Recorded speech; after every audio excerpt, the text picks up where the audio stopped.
Well, this is a panel I personally am very excited for. This is our baseball and journalism panel. And briefly, I'll just introduce the panelists. I'm not going to read their whole bios again because some of them are quite lengthy because we have some really distinguished panelists. First off, we have Jenn Mccaffrey, who is a staff writer for The Athletic covering the Red Sox. We have Claire Smith, who has covered all things baseball as an award-winning reporter, columnist, and content editor for 40 years before accepting a position as associate professor at Temple University in 2021. She was the first female to have a full-time major league beat for the Hartford Courant in the 80s.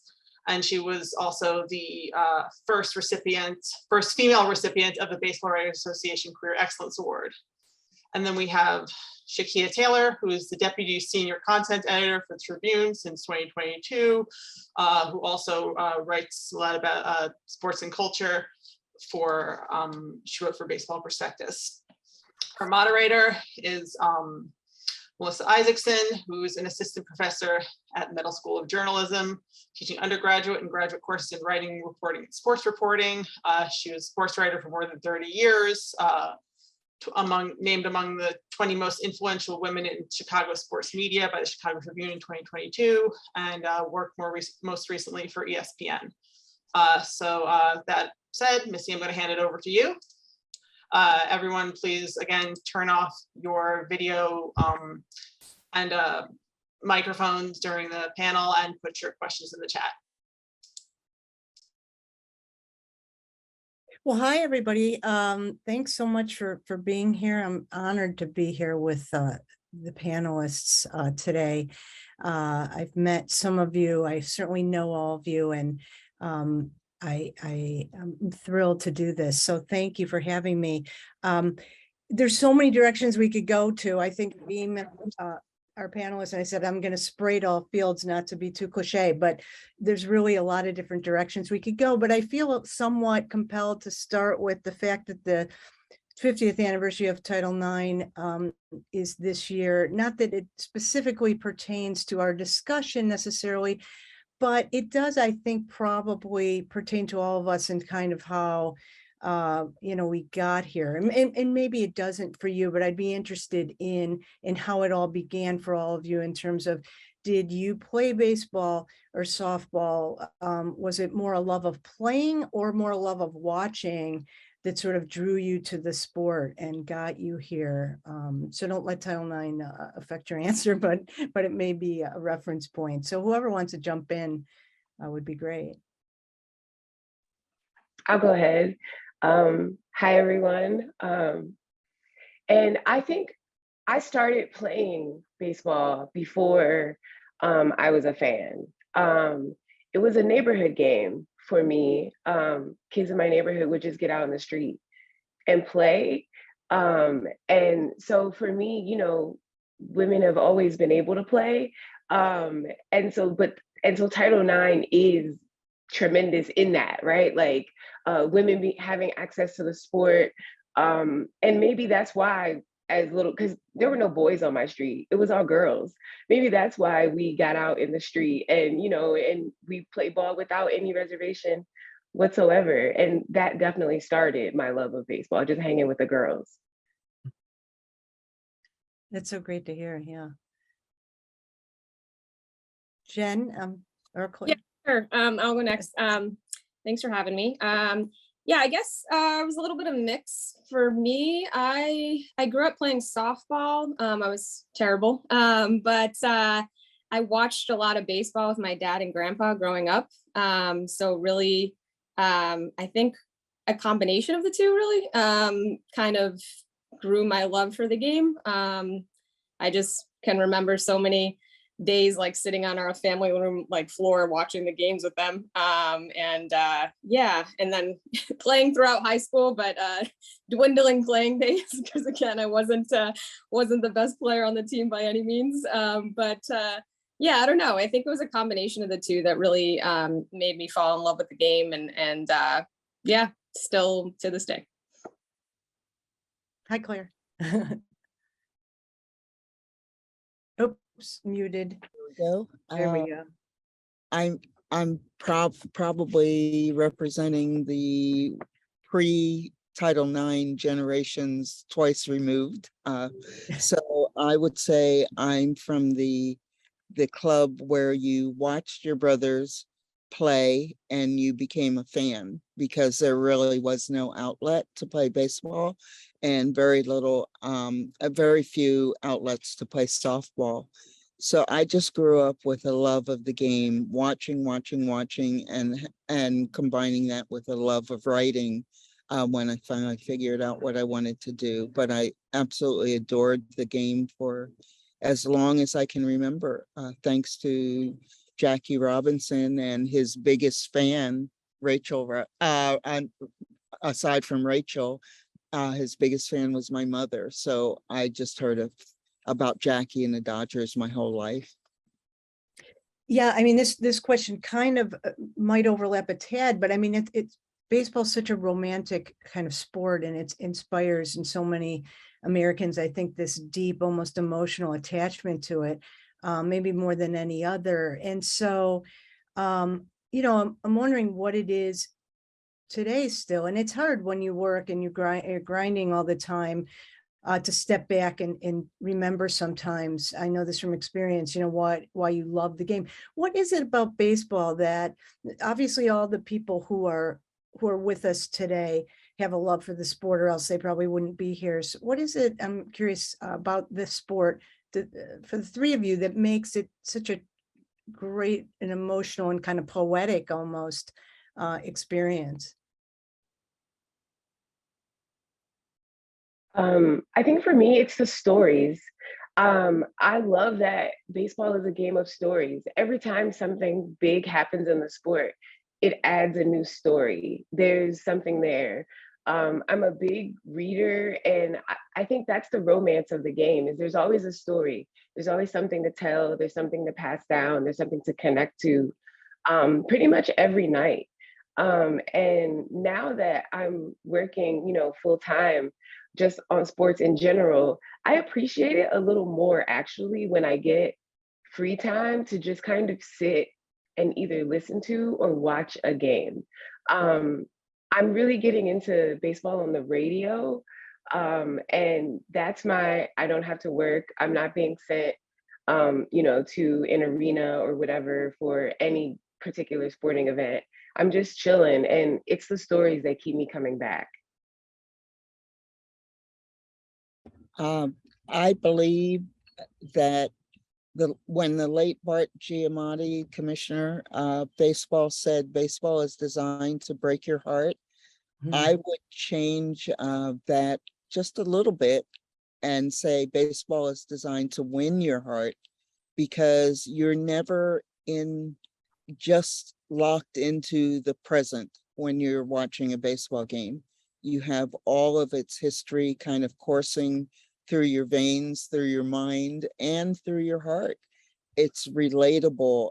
I can't relate to 18,000 points in basketball because I can't wrap my arms around that. But I can wrap my arms around 750 or 511 victories by Cy Young. And I can tie that to, say, Jacob deGrom and say, can he, can't he? Why can't he? He always hurt too much. That's baseball hurting your heart, because it's, you know, it's already depriving him. And it's a sport that almost writes itself. Just some of the leads, the great leads we've had. A tree grows in Brooklyn. It's an apple tree, and the apples are in the throats of the Brooklyn Dodgers. I mean, those kinds of things that it is poetry. The imperfect man through a perfect game, that sort of thing. And you have time to sit back 9 innings or a whole season to work at your other craft, which is writing. And the readers used to have time to ride the subways and read the tabloid papers or what have you, or read their papers over breakfast, and really luxuriate in the written word, combined with the perfect sport for the written word. Yeah, I think kind of going off of both of that, just like the history of the game, and yeah, the stories that you can kind of tell off of that and look back and kind of compare different things that are happening nowadays to back then, or maybe even how different it is. So yeah, I don't know. I think that's one of the beauties of the game. I also, you know, the game is, they're trying to get the game a little quicker these days, but I think the pace of the game itself is such a grind, and that also can be like relatable to just kind of everyday life. And just the grind of a season, I think, is more, you know, relatable than maybe some of the other fast-paced sports you have, where also, you know, the action is awesome. But I think a lot of people kind of, there's a comfort in kind of the everydayness of baseball throughout the season. And I think probably a lot of people here can relate to the fact that, you know, when the season ends, it's like, now what do I do? That's just kind of your everyday constant. So I think a combination of all those things are what make, baseball special for a lot of people. Thank you so much.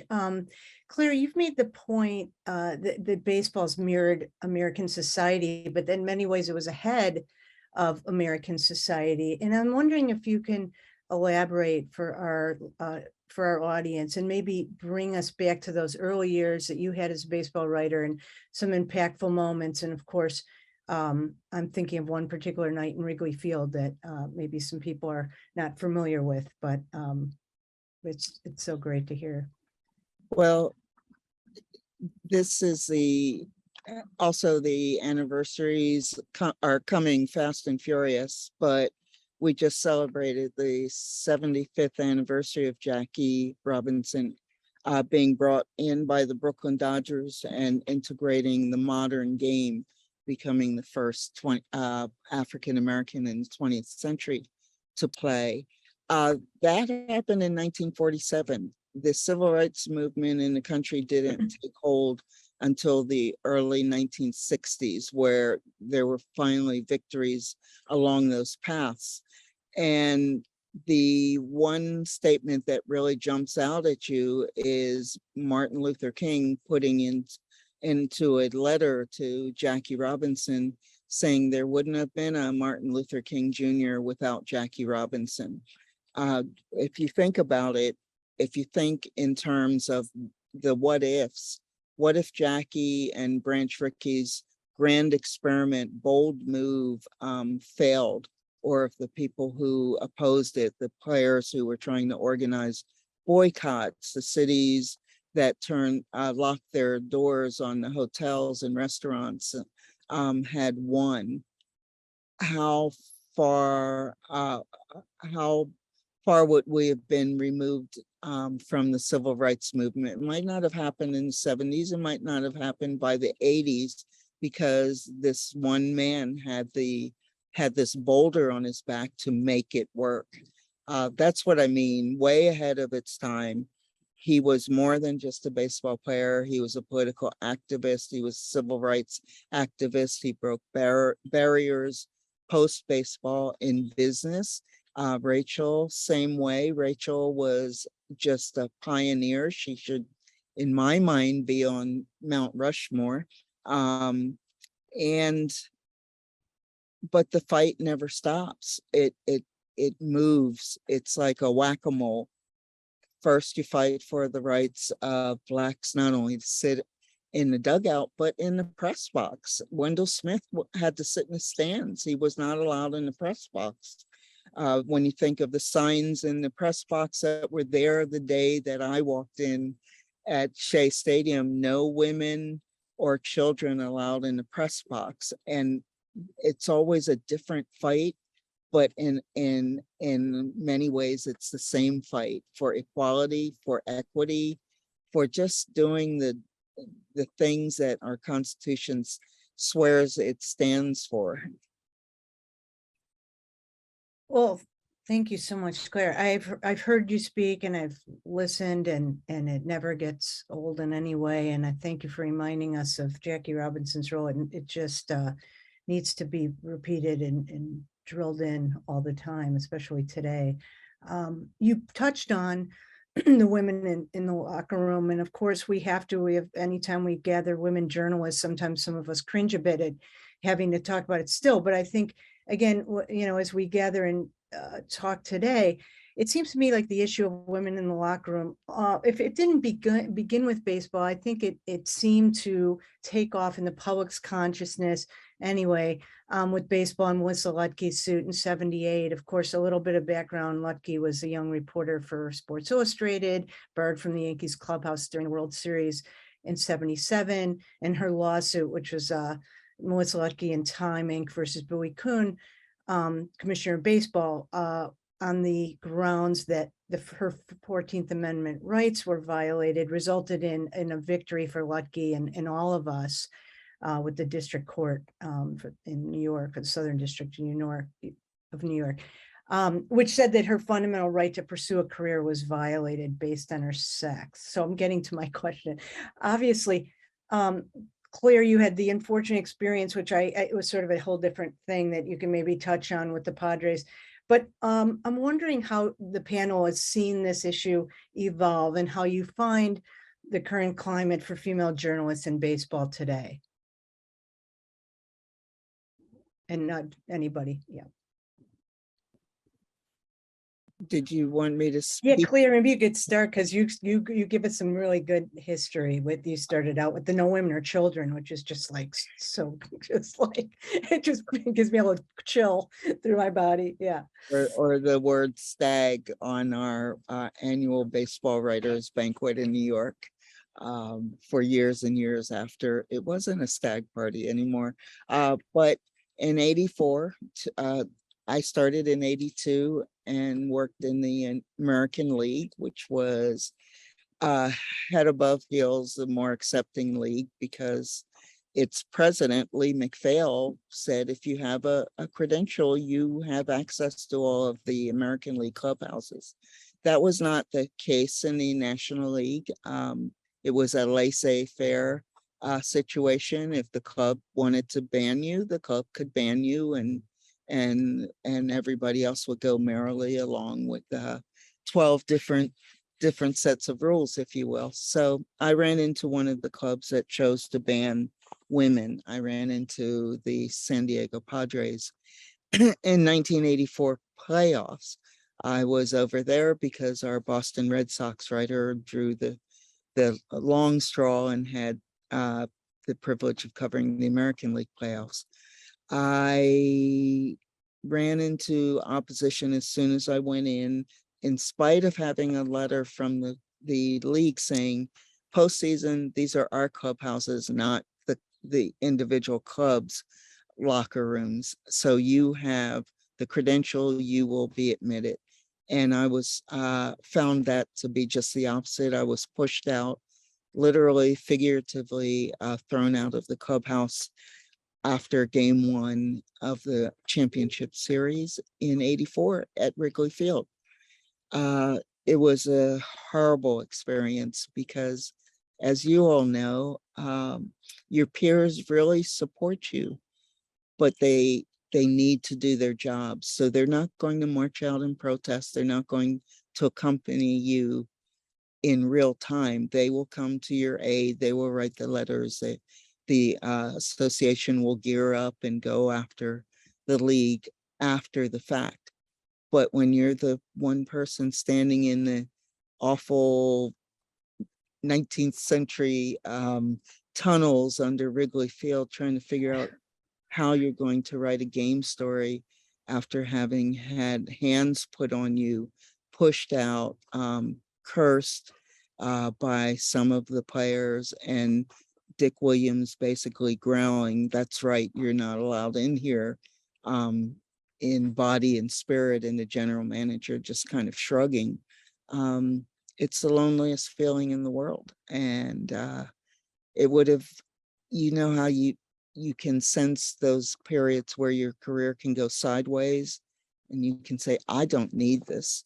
That I was at that fork in the road. And Steve Garvey, to quote Yogi Berra, was the person who said, when you get to the fork in the road, take it. He left the locker room. He gave me an interview. And then he told me, I was very emotional. And he told me, look, I'll stay here as long as you need, but you have a job to do. And that was the little shove that I needed that day, not being pushed out of the locker room, but being pushed towards remembering why I was there and the fact that I did have a job to do. And if I wanted to continue to do the job that I wanted to do, I had to just get myself together and go do it. I credit Steve to this day for being an unbelievable force for good in my life. And that's the story. Oh, the next day, Peter Uberoff, brand new on the job as commissioner, opened all locker rooms in Major League Baseball to credentialed reporters. He couldn't believe that he had walked into such an archaic society as Major League Baseball. Yeah, I know Shakeia and Jenn are, thankfully in a little different time in the game, but I'm just wondering, when you hear those stories and how you're finding it today, and when you walk into clubhouses and when you walk into press boxes, how you feel and how many other women you're seeing and how you're received.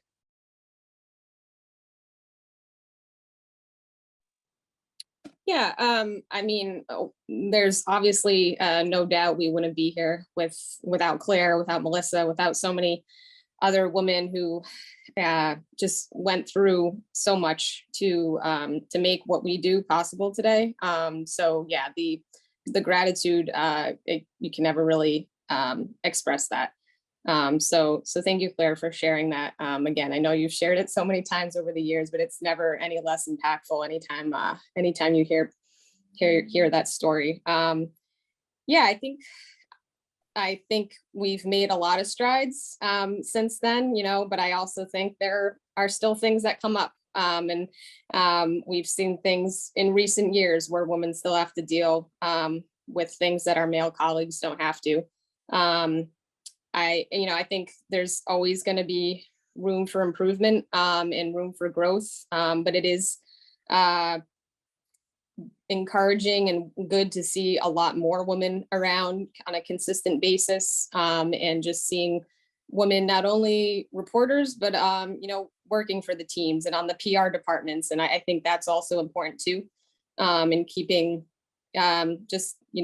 keeping women in places of authority. I think that's really key, and women in places of authority on the teams themselves, just to kind of keep us at the forefront and make sure these changes keep kind of pushing forward. So yeah, I like I said, I think we've come a long way, but there's probably still a long way to go too.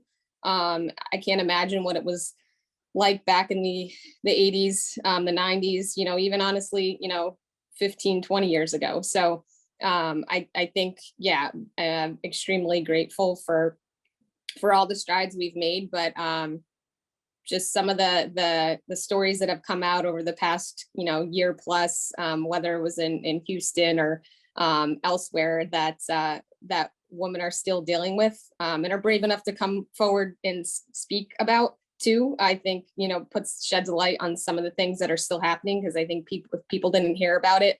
If women kind of brushed things under the rug and said, this is what I have to deal with, then people would think, oh, everything's fine nowadays. And it's, there's still obstacles that we have to address and kind of overcome and deal with. And so that's also important, I think, too, is about speaking about some of these things that have that we have had to address over the past few years. So yeah, I think there's still a long ways to go, but grateful for where we are comparative to where we've been.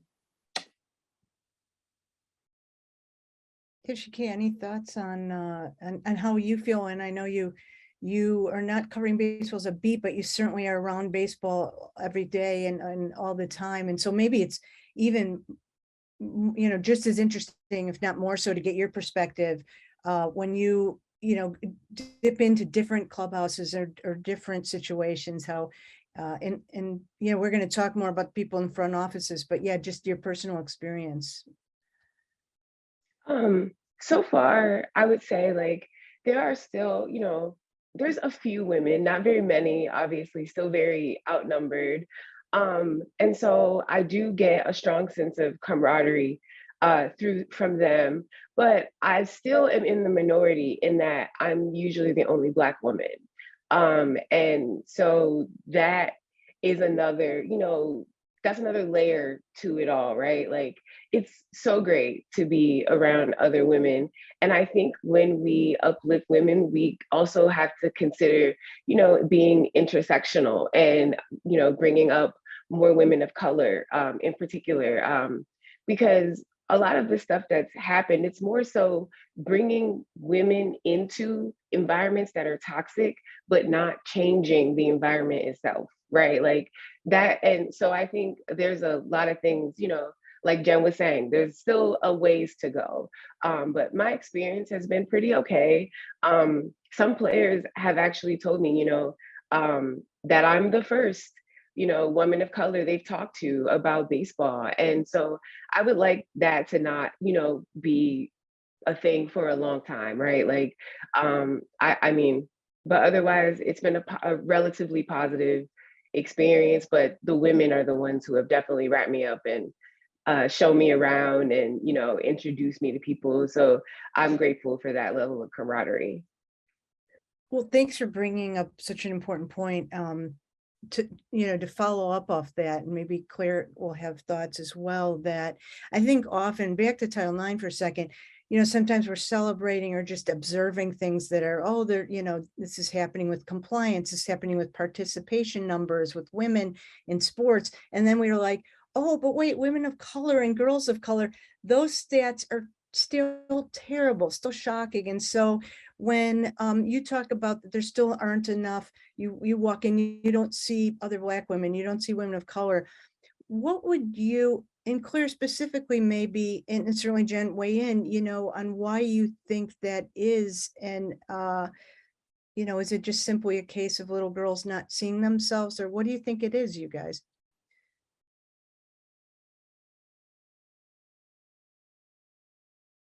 Oh, Claire, you're muted, sorry. Okay. There we go. All right. Over the years, I've known quite a few women of color covering sports, but I think what happens to the women as well as the men of color is that it's not stereotyping, but it's editors assuming levels of comfort, or saying this is going to work in our favor if we send a Black person to cover a league that's predominantly Black on the field. So you will see a preponderance of Black faces along press row in basketball arenas and in the press boxes of the NFL. I started covering college, women's college basketball, but I always knew I kept my eye on the prize, and I had to stick to my goal as opposed to helping an editor reach his or her goal in terms of diversity, but only this in this silo, and so on and so forth. So when you go and cover ice hockey, NHL playoffs, or you go cover tennis back in the day, you probably will be the only Black face there. It was so much easier for me than in this era. When I covered baseball, the game had a overwhelmingly rich assortment of African-American baseball players. That's not the case now. And it makes me wonder if editors are even more geared towards pointing their Black talent in a direction where the Black players and the Black coaches are. It's not in baseball anymore. Now you see a lot of women of color, Hispanic women, because they're reflecting editors' desire to have bilingual reporters in a sport that's really bilingual now. But chances are you'll see more Asian born reporters than you will see Black reporters at baseball games. So interesting. Shakeia, anything to add, or Jen? Okay. Yeah, it's so interesting, Claire. Thanks so much. And yeah, I tell my students at Northwestern, if you want to cover baseball, you really need to learn Spanish. I mean, you know, right? I mean, I tried to couldn't understate that more. This is a, you know, a natural segue, if not an unfortunate one, but you know, when you get into women in sports and women in journalism, women in baseball, there were reports of sexual harassment last year, obviously against a GM and a pitching coach. And I'm wondering if that was a moment that you three saw building longer than maybe people realize. MLB responded right away by hiring a chief people and culture officer who's no longer on the job. And I'm wondering if sometimes when things happen, you know, there's that rush to publicly deal with it and then it goes away. Is it systematic? Is this being dealt with in a satisfactory way to you three?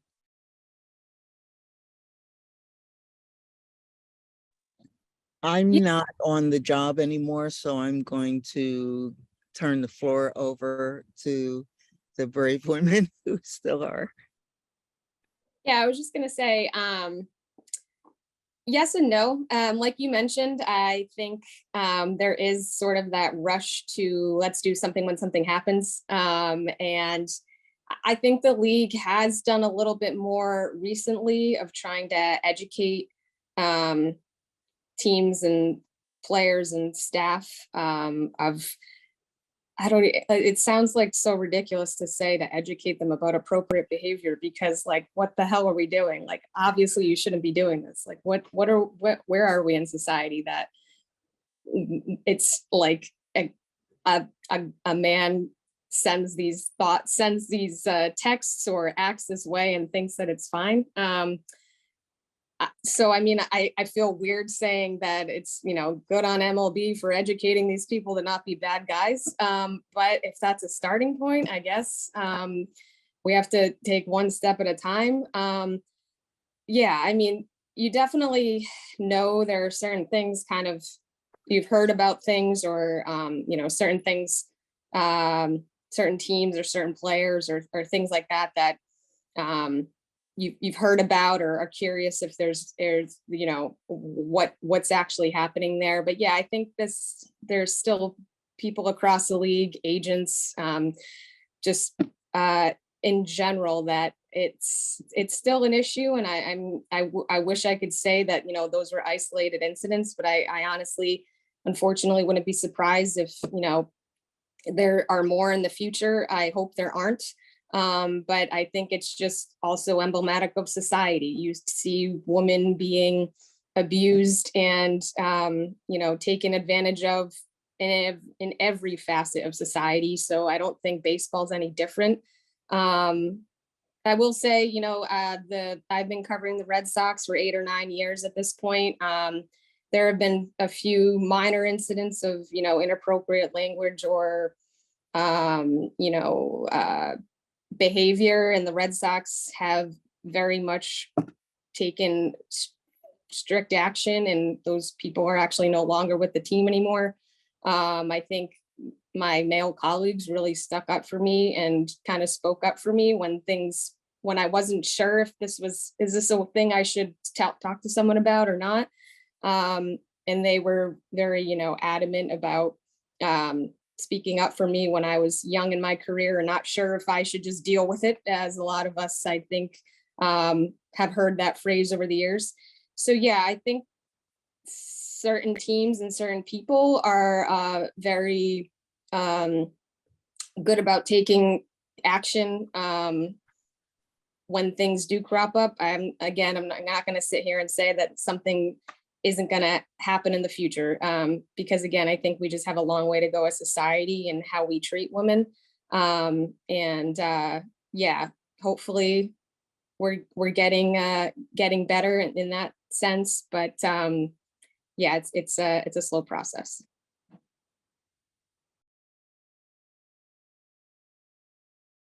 Yeah, Shakeia, sorry. Excuse me. I think that it kind of is exactly what I was saying in my previous answer. When women were brought in, the environment didn't change. It just brought women into a bad environment, right?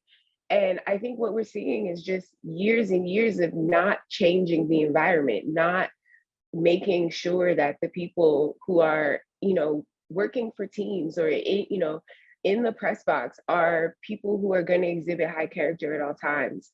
And it is exactly, as Jenn says, it's happening in just general society.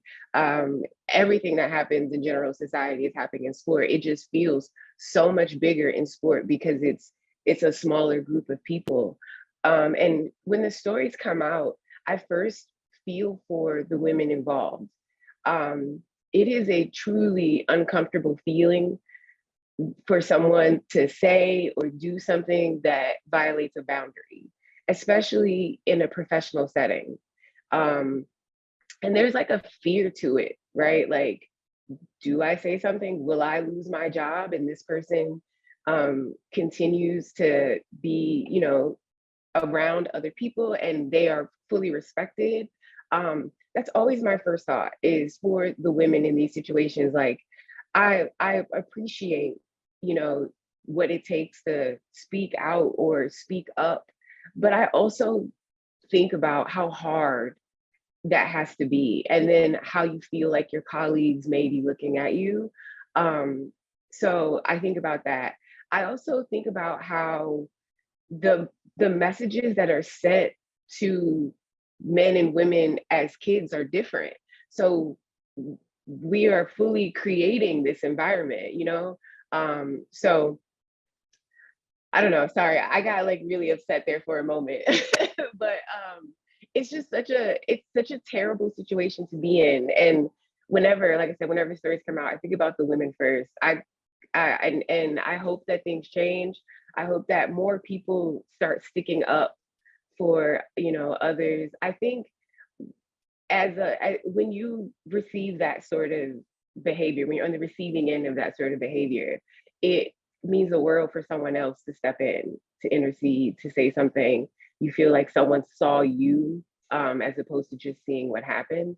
So I hope more of that happens. I think people speaking out and stepping forward, and even, if they feel safe saying something to the person, it'll make a world of difference. But there's just obviously a long way to go still. No, I mean, thank you so much for bringing that up, both you and Jenn, the stigma attached, the fear of speaking up. When I came up through college and I started becoming more and more interested in this as a career, I remember one writer at the Daily Iowan went by her initials in her byline, and I didn't understand why, and I admired her and didn't know she was a woman, and then figured out why she didn't want anyone to know she was a woman. And it just hit me in the face. I mean, this was in the late 70s, but still, wow, that really even early 80s, and stuck with me. But I think what people don't realize too is it goes across all parts of our job. So for instance, often our jobs require that we do our jobs, we report off the field. So it very often in baseball, you're in hotel lobbies, in hotel bars. And so now, a story last year in the New York Times had Lonnie Murray, a baseball agent, recounting an incident after drinks, where a scout followed her into the hallway of the hotel, into the elevator, then the hallway, and grabbed her, and she screamed, and he apologized, and he left. But she referred to that stigma of what would happen if she brought it up, and people would be like, why was she in that situation? Why would she put herself in that position and keep her out of future gatherings like that? Because, well, we don't want to have Lonnie in that position. So I'm wondering, again, I know it's maybe a little repetitive to what we were just talking about, but sort of what you make of that. And in any way, does it make, over the years, I'm curious, Claire and Shakeia and Jenn, if it makes you kind of watch what you do. Again, real fast, just personal thing. I was writing a book on the Bulls, and I was talking to all kinds of players, players I deal with every single day. And then one time I was with Steve Kerr in his hotel room interviewing him.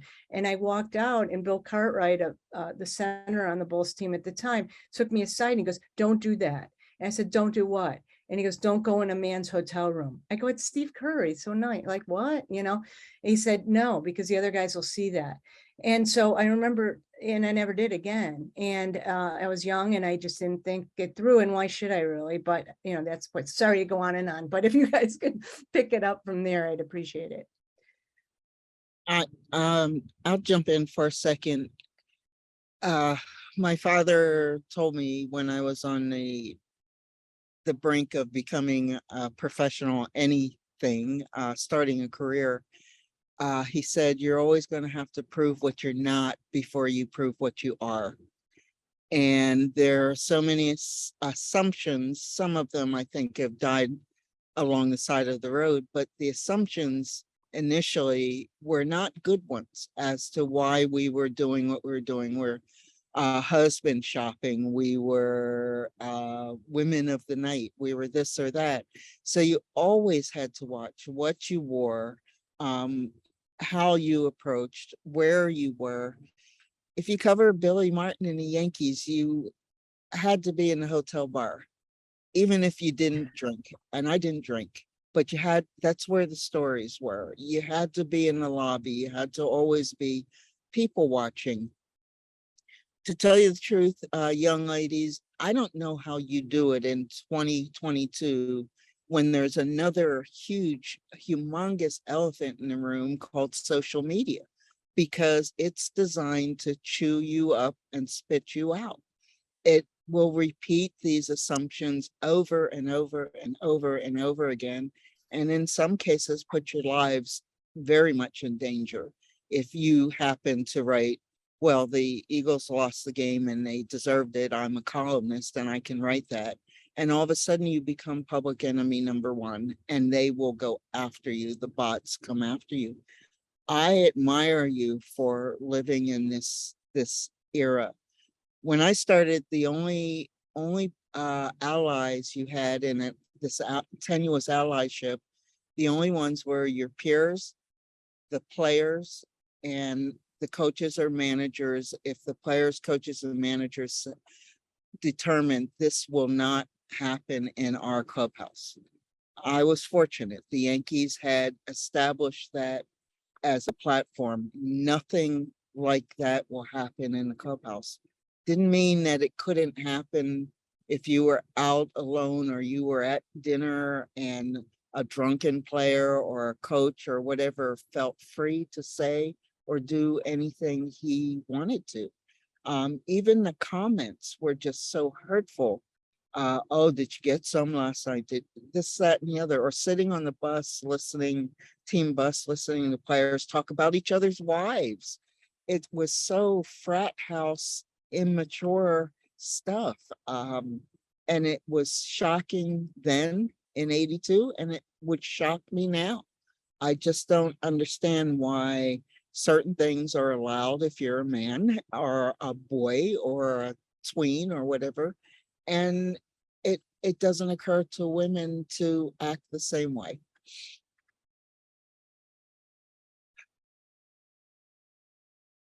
Yeah, jump in, either one of you on that one. The social media opens up a whole door of things. I mean, yeah, I mean, we couldn't call wives, Claire, right? Like sometimes you'd call a player at home, and boy, you better know who you're calling, because if a wife answered and heard a woman, and maybe Claire, your reputation preceded you, so maybe, you know, maybe you were afforded the benefit of the doubt more than I was, but there were some players who I knew I couldn't call at home because they had warned me if their wives heard.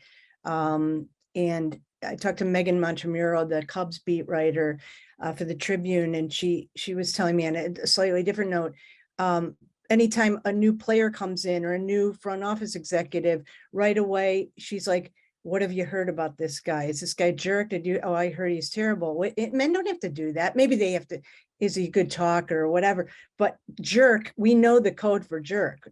You know, is he sexist? Can you approach him? So I don't know. We're opening up a huge can of worms here, but maybe you guys could jump in. To the social media note, I will say that it's social media gives people the guts to say something they would never say to your face, right? Like and I'm always sort of, I don't know, taken aback by like, you really thought that you could say this to a stranger. Now, it could go a couple different ways, right? If I respond to them and like completely eviscerate them, then they're upset. And I am now the bad guy and they want to, you know, email my editor or whatever. But if I don't respond, then they take some sort of joy in the fact that I'm not responding, right? So you kind of have to balance like, what level of exhaustion am I at with this? That I'm either going to respond, not respond, am I going to block, am I going to mute? Like, there's so many ways that you have to think about it, right? It's always am I going to lose my job because some idiot decided to talk to me? And it's not just, you know, terrible things. Sometimes people, they harass us generally on, you know, on Twitter, especially for having an opinion, or, you know, maybe I cracked a joke about a player that they are particularly fond of. It's really interesting the things that make people upset on social media, particularly, you know, we're doing our jobs. It's my job to write this story about this game. I don't care about this person and wherever's personal feelings on it, but they assume I should. I've been called all kinds of things. I've been called a shill. I've been called a race baiter. I've been called all kinds of things. And I think all you can do is have people to talk to about the stuff that you see. Use your filters as best as you can. I block liberally. I probably have a few thousand people blocked. Like, I don't even take the time to let the situation escalate. I'm just gonna block. I also take care to not post anything about my personal life on social media. When I'm doing interviews, I'm really particular about where I meet people or who is around. I've taken to recording everything in conversations with people. I let them know I'm not just, you know, hey, player X, secret hidden recording. But, you know, I let them know, like, I'm recording this conversation. Anything that you don't want to be included, let me know. And it's been pretty fine that way. I haven't had to worry about anybody saying anything. But we have to move professionally the same way we do personally. Like, I don't drink at work things because I don't know, you know, who I'm around, what kind of people I'm around. So it's definitely just keeping your head on a swivel, quite literally. Yeah, just the only other thing I'll add to what they've said is just yeah, it's like a whole nother facet of the job that, you know, you're I don't think I wasn't really prepared for. I think I knew, you know, obviously when I started out covering baseball, like Twitter was kind of just starting to catch steam, and it to kind of watch, I guess my career has spanned like the evolution of Twitter. And I think back to like the early days of when I first started like using Twitter, and obviously can't really speak to what pre-social media reporting was like, but it was like so much more like innocent, and the more as the years have gone on, yeah, people's like anger and just like vitriol for like the smallest things is just it's just wild. So yeah, I think I used to interact with people a lot more. I barely do anymore. I just cannot like mentally handle it. It takes like a massive mental toll. Even when the team, like when it doesn't matter, like when the team is winning, when the team is losing, if they're winning, people are complaining about something and just like taking their anger out on you. And it's, if they're losing, then watch out, like every little thing. So, and then, yeah, obviously just the comments about just being a woman in sports. So, I mean, it's kind of unfortunate because, I mean, it's obviously very unfortunate, but it's like the whole point of Twitter is to kind of create conversation, interact with people. But it is, yeah, become a thing where I just kind of put stuff up there and put my stories out there and then try not to look at much else because yeah, and like Shaquille was saying though, like you have to ride the balance of like, I don't want this person talking to me like this, but then like by replying, am I like inviting this whole other, you know, can of worms that I'm gonna like go down this path I don't want to go with this person. So it's it is, yeah, it's the worst, one of the worst parts of this job. And it's really hard to navigate. Yeah, I mean, I'll echo Claire, and saying how much I admire you too, and all really all reporters, men and women, for living in this age of having to deal with that, not to mention 24-hour news cycle, right, Claire? I mean, having to tweet out a starting lineup while the manager's speaking to you and not being able to listen to the manager and formulate good questions because you're too busy feeling like you've got to tweet out the stupid starting lineup as if it's a breaking news story, which sometimes it may be, but usually it's not. That always kills me. And I don't know if you want to chime in there, or you know, what I was going to move on to is just that, you know, how do you view, we touched on the positive side of seeing more women in baseball, and boy, there's been a lot. You know, we mentioned Kim Ng, who we were all so excited when she became GM of the Marlins, you know, first woman GM of a team in the Big Four professional North American leagues. You know, Lisa Natkin is with the Giants, first woman major league coach, on and on. Rachel Folden's here in Chicago, hitting coach with the Cubs, and Rachel Balkovic, the manager of the Yankees Tampa affiliate. And I mean, I could keep going. Katie Krall was a Northwestern student, now player development with the Red Sox. So I'm wondering if these moves, which you know, are in the front office or are on the field, are how they're viewed amongst women journalists or just yourselves, and if you think that it matters at all to us and how we're viewed as women journalists just by simply having more women in the game.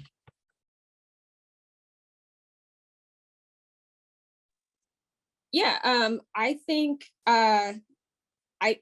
I mean, I think it's amazing that like we're, you know, just kind of seeing more and more over the past few years. And I try to highlight, you know, any time a woman is hired in a job in the Red Sox organization, just because I cover them. So or even kind of like looking back at, you know, women who have roles with the Red Sox that people might not know. A few, like last year, I did a story on Elaine Stewart, who's she was an assistant GM in the early 90s for the Red Sox, and I was kind of surprised. I had always heard her name, but I didn't really know much about her. And it was an off-season story I wrote about her and kind of what her role was with the team now, and kind of what she did back then. And those kind of things I think are really important to highlight and to talk about and to kind of bring forward.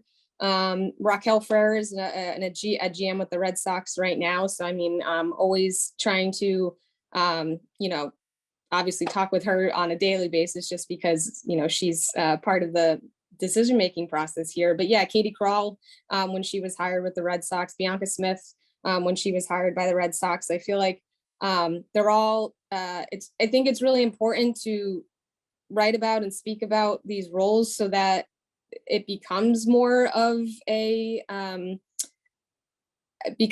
becomes more out there, and people know about it more, and know about these people's jobs more in their paths and how hard it was to kind of break through. So yeah, I hope kind of more of this keeps going. There's obviously, again, like with a lot of we've talked about today, there's a long way to go. There's still a pretty significant imbalance in terms of how many women are employed versus men, but seeing more and more women on the field and just in these roles of power it's just yeah, it's nice to see, but it would be nice to see even more of them going forward. Susan Waldman and I joke at times about the differences in the lines outside of the restrooms in the press box. The men still queuing up, and we're pretty lucky, but we joke because we want it to be an issue. Not enough women, restrooms for women in the press box because there's so many people occupying those seats. It's always good to know that you have these iconic women whose stories are being told by iconic reporters such as yourselves, and mothers perhaps and fathers are showing these stories and introducing these people to their daughters.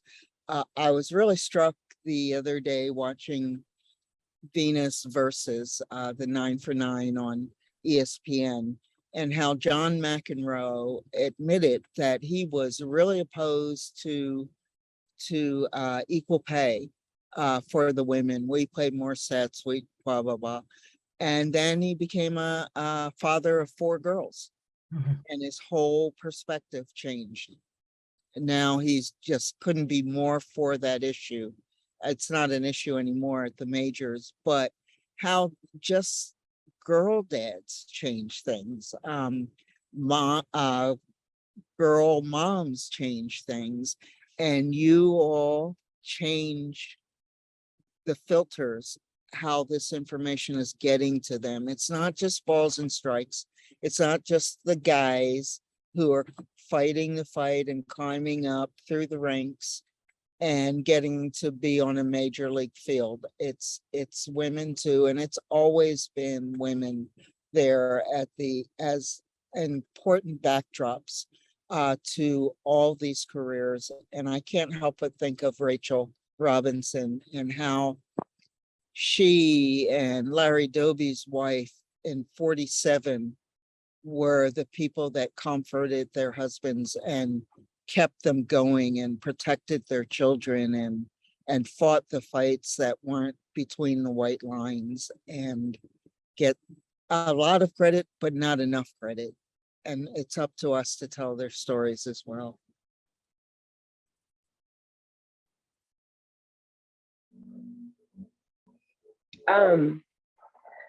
I think, first of all, whenever I hear that a woman has, joined a team as a coach or a front office position, I'm always like, why did it take so long? Right? Like, I know that that's not supposed to be the thought, but why did it take so long? I really want to ask those questions sometimes. Why did you decide to do this now? Why didn't it happen before? And in the midst of all that, I'm still extremely happy for the women who are getting these jobs, right? I am very, very happy. I think it's great that they are seen. I think it's great that their stories are told. I think it does wonders for the sport in general, not just women in the sport. I think when people talk about women in positions of power, they always talk about the little girls who are looking up to them, but also the little boys, right? Like, when you have a generation of young men who have women in positions of power, I think it sort of helps in the behavior that we are experiencing, from adult men now. Young men who become used to women coaches, and they become used to women journalists, and they become used to just women doing normal things. So I think it's wonderful. It's way too late. And I mean, overdue, I should say, not too late. It's overdue, but it's still wonderful. I try whenever I can to pitch a story to my editor about women in sport, whenever I can, simply because I feel like a woman telling the story gives it something. There's something that I think to ask, or something that I think to research or look into that, quite frankly, a man wouldn't. Not to say that a man wouldn't do a great job, but it's just different. So that's how I look at it. Overdue, but also creating a society where it's normal. And, Well, and Melissa, yeah. I just wanted to go back quickly to something you had mentioned about the players' wives. My experience was that I was told going onto the beat in '82 that my biggest enemies, if you will, would be the players' wives. And I found it to be the exact opposite. Maybe that's, I get to a different experience because you spend 6 weeks in spring training, seeing them at tiny ballparks, standing in the same parking lots with them, with their kids and the strollers and everything. And my inclination is to go up and introduce myself, or at least say hello, and so on and so forth. But the wives were such, I want to say allies, if you will, that I actually asked Gretchen Randolph, Willie Randolph's wife, once, why is this so, when I was prepared to find the exact opposite thing? And she said, well, when you call, you ask how I'm doing, you ask how the children are, you say you hope you're not interrupting dinner, or you hope it's not too late, and so on and so forth. And when the guys call, is Willie there? So we do look at it through a different set of lenses, whether it's being African American, whether it's being Hispanic, whether it's being a woman, whether it's being trans, whatever we bring to the table, it makes us unique. And different people will surprise us with their comments that they picked up on that and they appreciated that, or they could relate to that. These women aren't invisible to us. And that carries over to the women in the front office and in uniform, I think.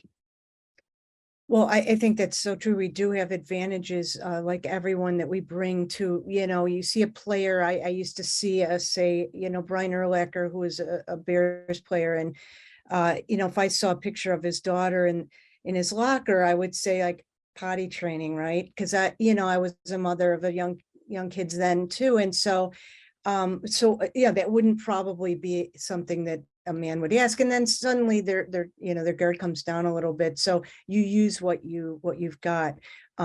Tara, I hope we have some time for questions, but I have to say, I'm sorry, I was, focused on us and I didn't look at the chat. And then I saw Melissa Lecky's here. So, like, bowing down, like, thank you so much, Melissa. Maybe Melissa, you want to come on and just say hi, because we mentioned you earlier, and thank you so much for being on. I've never had the pleasure of meeting you, but I just wanted to say hi if you're still on. I think you're on a different page. Hi, Melissa. Oh, you're muted. Oh, you're muted. Hi. I can't. First of all, it's just great to hear all these issues. I put it in the chat, but for you all to continue and bring this conversation into our times, and also give it the historic context that I can always rely on Claire to do so poignantly and eloquently. I'm just so grateful that for the Women in Baseball Committee for bringing this panel forward, and I just salute you all. It's just been a pleasure to listen to the persistence. Again, I'm sorry that all of this has taken so long, but what we started years ago, you all are continuing, and that's what makes the difference. So carry on, and thanks for the opportunity, and be well. Melissa, I salute you. You are, you belong on our Mount Rushmore. You are on our figurative Mount Rushmore. I was never as brave as you. I salute you. Love you, Claire. Love Me you too. too. From Chicago. Yeah. How lonely was that, what she went through? Unbelievable. And yet the players didn't object. It was the owners and a commissioner that was grounded in the 19 whatevers. But No, you were so young too, Melissa. I mean, how scary. Yeah, it just in awe of you and what you did. And thank you. Thank you. Well, the scary thing is that I just celebrated my daughter's 26th birthday. And when I did that, I realized that she has now become the age I was when I was the plaintiff.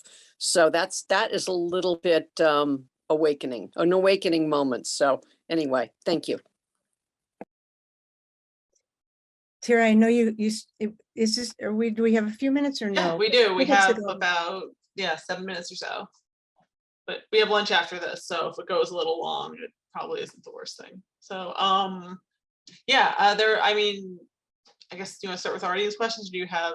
Yeah, I mean, I Okay. could certainly go on if there's Yeah. not, but I would imagine. Yeah, there yeah, are. yeah. Well, it looks like, so SABR Virtual, which I think is Leslie, asks, is there a story or a moment in your career that really stands out for each of you as a highlight?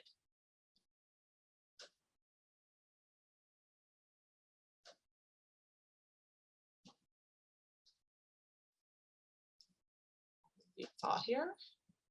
I'll just say, up until SABR 50 in Baltimore, I wouldn't have said this, but I moderated the panel with Judy Pace-Flood, and Judy Pace-Flood is the most wonderful person. She is so smart and so beautiful, and she, I don't know, what she shared as far as like things she remembers about her late husband and things that happened, you know, during his career.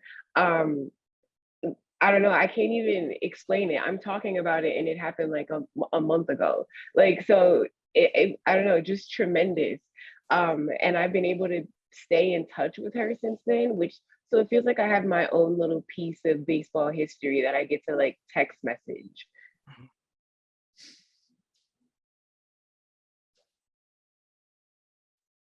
It was a great panel, by the way.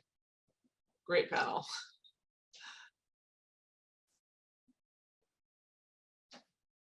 When you get to do what Shakeia did, reach back and talk to the people who walk the walk before they're all gone. The oral history, it's part of African American society going back to slave days, where you were not allowed to be seen writing or reading, but you could listen to each other and pass down the tales. And to be able to talk to Judy Pace is like talking to Crook. To talk to Rachel is like talking to Jackie. I got to know Larry Doby and the things he taught me about 1947.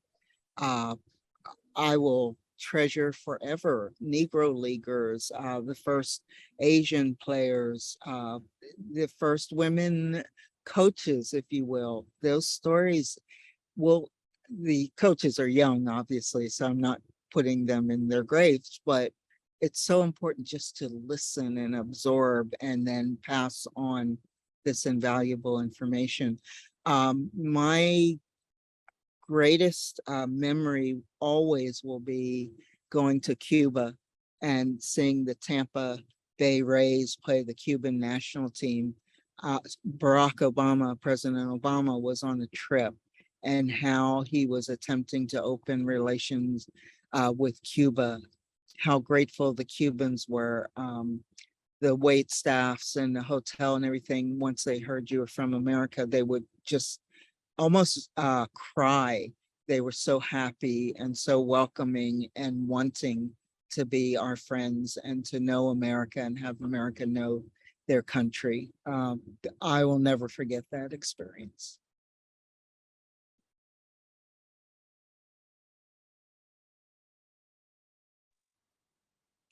Yeah, I'm trying to think of one thing that kind of stands out. I was thinking initially kind of just like stories that I've worked on, and it was like, I think my second year on the job in 2015 was Mookie Betts's like first full year with the Red Sox. At the time, like Mookie came up through the Red Sox system so rapidly, no one kind of really knew where he came from. So I had pitched this story to my editor that I'd go down to Nashville and kind of spend a weekend with his like family and his like best friends and his coaches and kind of figure out who he was. He was so good already. And it was kind of like, who is this guy? Obviously we know who he is now. But it was a really kind of cool, immersive, I guess, experience and it was to his credit, he kind of let me into his personal life, which I know you know, a lot of players are very guarded about. So doing stories like that, but that one in particular stands out of just, yeah, kind of peeling back the layers and looking into like who a person actually is and how they got to be, you know, where they were. And that point, he was obviously still a rookie. So kind of could see he had this great potential, but didn't, you know, quite know what he was going to be, but could kind of tell it was there. And it was cool to be able to talk to some of his people, his day one people, I guess, if you will, about just like who he was and where his passion and talent and drive kind of came from. So yeah, that's kind of one story, I guess, that sticks out in my mind as something that I think about in my career.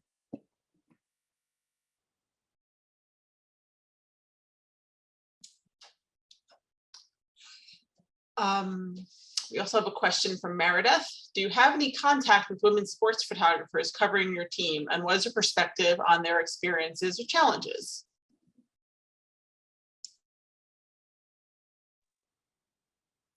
I guess I'll go. Yeah, I do. I see Maddie Malhorta is one of the Red Sox team photographers, and I see her every day.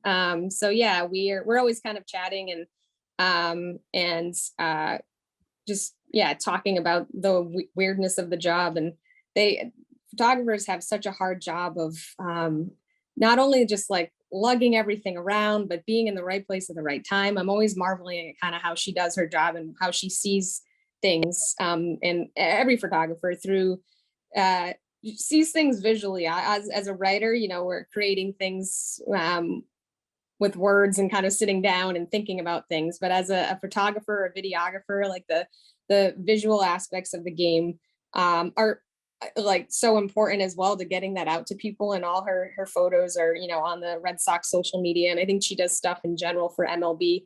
But yeah, the challenges, you know, I think we haven't talked so much about what kind of, you know, challenges she's had in terms of, yeah, any bad instances she's come across over the years, but I have to imagine she has. Yeah, I think what I do remember talking with her, and I think it was in spring training, of how honestly, like a lot of the younger, like minor league players don't have as consistent of a team photographer. So I remember her, them being actually like excited she was taking their photo and gonna, you know, it was gonna be everywhere, and kind of how they were hoping she would kind of get them on the field and stuff. It was kind of an interesting like insight into her job.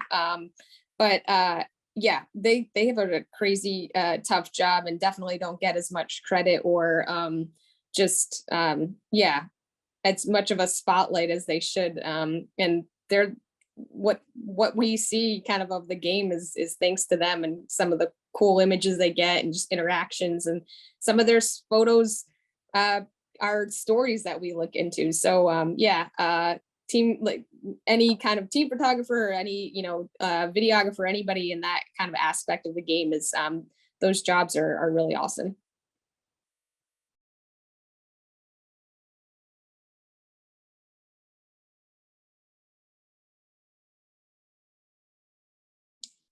Someone else? Okay. Well, it is about 12:15. I had a question, but it is 12:15. So I don't want to, if you guys want to, you know, break for lunch or whatever, I don't want to hold people back. This panel obviously did not disappoint. So yeah, we are going to schedule everything will reconvene at 1:30 with our afternoon session. And yeah. That's it, I guess. So I just wanted to say thank you to all four of you. That was an incredible, if you haven't read the chat, you need to read the chat. It was an incredible panel, and we really appreciate you guys sharing your stories, your insights, lots for us to think about in terms of some of the things that were said. So thank you so much. And thank you, Tara, for hosting this morning's sessions. We're going to take a break now, and we will come back at 1:30, right back here for our afternoon session. So enjoy your lunches, and we'll see everybody back here at 1:30. So thank you again to our panel and to Tara.